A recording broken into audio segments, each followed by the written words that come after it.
Hey, salut ami, bonne journée à toi. Aujourd'hui, on va tester mon max au développé couché. J'avais envie de connaître mes performances. On va voir aussi un peu l'évolution de mes mensurations parce que c'est vrai que j'en parle à chaque fois, mais on voit pas spécialement non plus ce genre de choses et j'analyse pas trop mon physique. Et comme là, on commence à être un bon mois, 3 mois et demi, bah voilà, on est bien, j'ai envie de parler de ça. Alors installe-toi, pose-toi.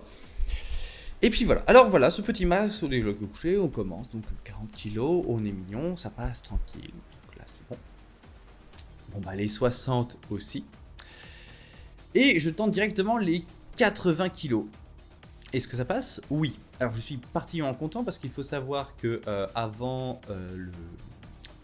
tout le confinement et avant la Thaïlande, mon max au développé couché bas était de 2 répétitions à 80 kilos.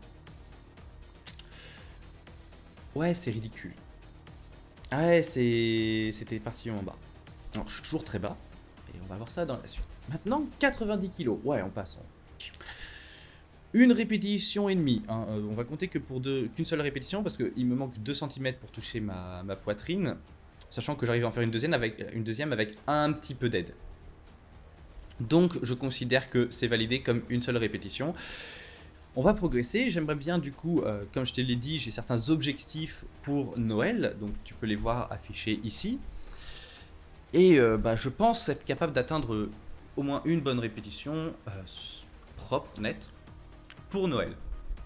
Au développé couché barre, donc d'où l'intérêt pour toi de me suivre, parce que voilà, tu vois mon évolution et je te parle de ce genre de choses un peu directement. Donc, on est bien. Alors, pour mon physique, parce que j'ai dit que j'allais en parler, parce que c'est un point qui est assez intéressant, tu vois qu'il y a une bonne évolution. Donc, je pars de ça, j'arrive à ça et à ça. Donc, finalement, ce physique-là que tu peux voir, il y a une certaine évolution. Alors c'est vrai qu'en musculation vegan, du coup, on a souvent tendance à dire, bah voilà, c'est vrai que je suis maigre de base. J'avais un peu d'expérience avant et puis voilà, mais j'avais pas un très très bon niveau. Pourquoi? Parce que j'ai fait un nombre de conneries incalculables et surtout parce que j'ai tendance à faire de la merde à côté parce que voilà, je suis tête en l'air, je me blesse. Rien. Alors, tiens, rien que la semaine dernière, j'ai voulu faire enlever une barre pour faire des dips. La personne l'avait un peu mal mise, mais bon, du coup, je l'enlève. Qu'est-ce que ça se passe? Ça me tombe sur la cheville, le pied explosé. Ça va, je m'en suis remis assez vite parce que j'avais un jour de repos. J'avais une séance de repos le lendemain et j'avais entre guillemets. Et après, j'ai repris avec les pecs, donc j'ai pas eu à solliciter musculairement mes jambes, donc j'ai pas eu besoin de ma cheville. Mais ceci dit, ça fait chier. Ça fait toujours chier d'avoir la cheville explosée. Bon, maintenant ça a guéri, j'ai quasiment plus mal, mais ça fait chier. Tu te rends compte à quel point quand même, j'ai toujours la poisse et je suis maladroit par rapport à ce genre de choses. C'est pas grave. Là, c'était léger. Très clairement, je me pétais le pied de façon plus grave, ou ça tombait au mauvais endroit ou un truc comme ça. Là, ça m'aurait vraiment fait chier.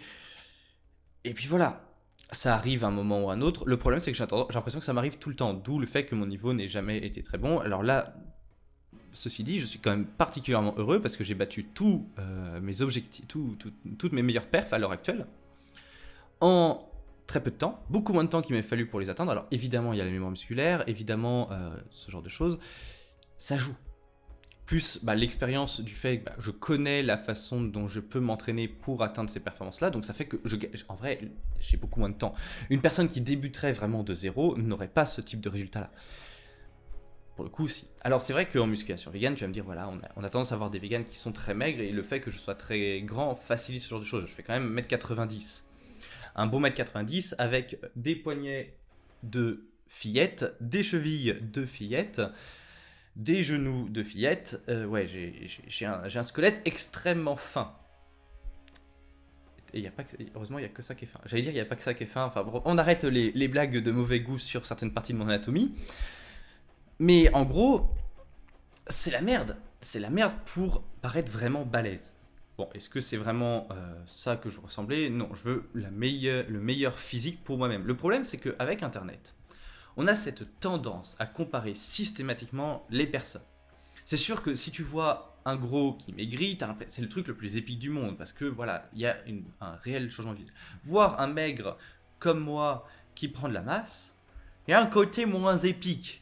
C'est certain, sachant qu'en plus je fais beaucoup de force, j'aime l'entraînement de force plus que l'entraînement de volume.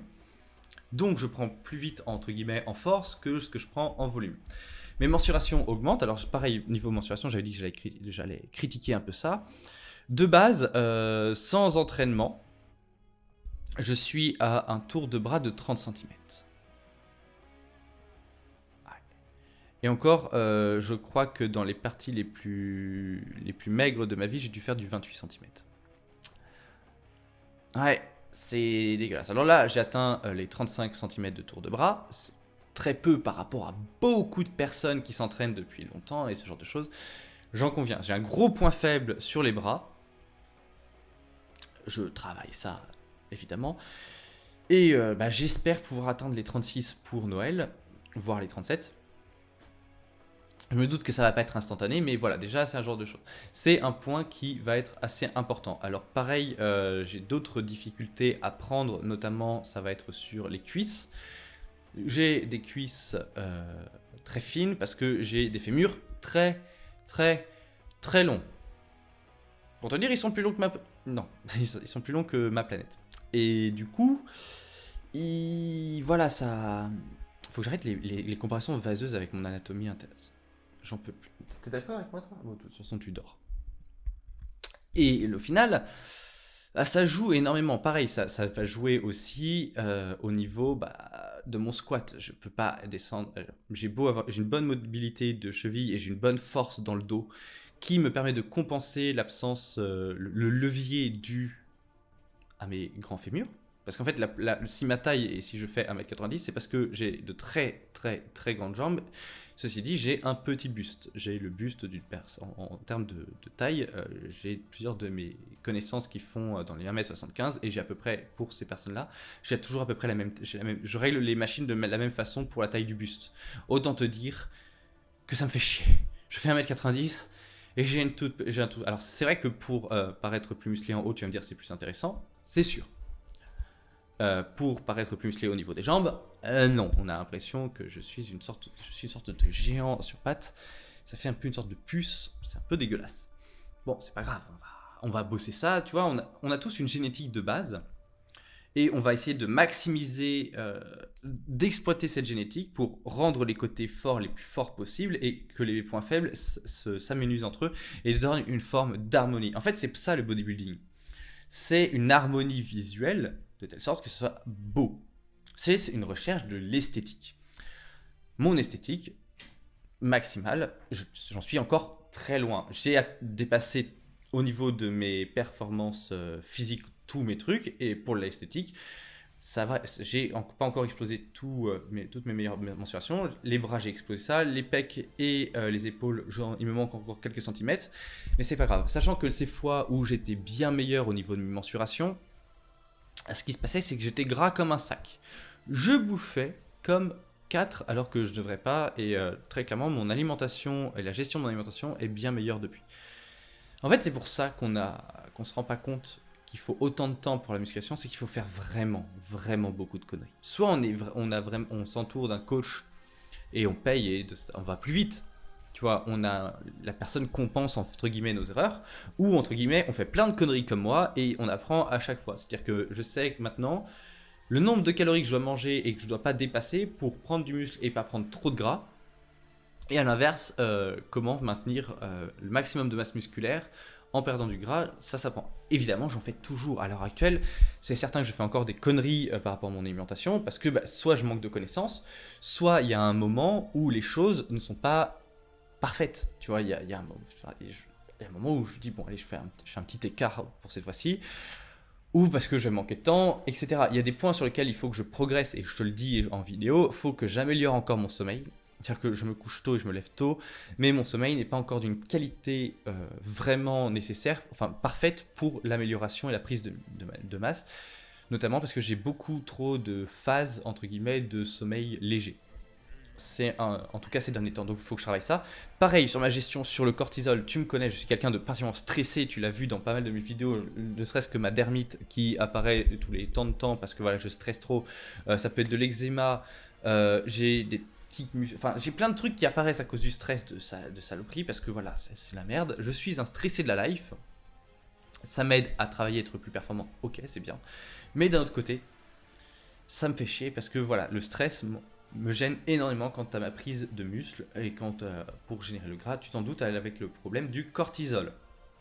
Donc ça, c'est 2 points qu'il faut que je travaille énormément d'ici Noël, parce que mes objectifs, je les ai mis assez haut. Alors le point qui va être le plus difficile, je pense que c'est pour le développé militaire, où je sens que ça va être compliqué. Et je vais être le plus loin possible, mais bon. C'est pas très grave, on va s'approcher au maximum. Autre point sur lequel je veux rebondir, c'est que je suis vachement content parce que quand je regarde ma difficulté avant pour le squat, à faire juste du squat à 60 kg, 70 kg, et j'en chiais, putain. Et maintenant, tu vois, je m'échauffe directement avec les 60 kg, tu fais, ouais. En fait, on a tendance aussi, on se sent toujours mauvais, et alors, c'est vrai que c'est pas un syndrome réellement psychologique, enfin, c'est de la psychologie de comptoir, ce truc-là, le syndrome de l'imposteur. Ça n'existe pas vraiment, mais en gros, en tout cas, on se sent pas réellement à l'aise dans nos baskets, et on se sent jamais très bon, parce que instinctivement, on a tendance à se comparer aux autres. Et en fait, on se sent toujours un peu en dessous de nos réelles capacités. Soit on se sent toujours au-dessous de nos capacités, soit toujours un peu au-dessus. Alors cette fois, tu vas être au-dessus, donc tu vas pas réussir à faire le lever, mais ça te rappelle très vite à l'ordre. Et on est toujours un peu en dessous en se disant, bah non, en fait, j'ai pas le meilleur physique, faut que je m'améliore.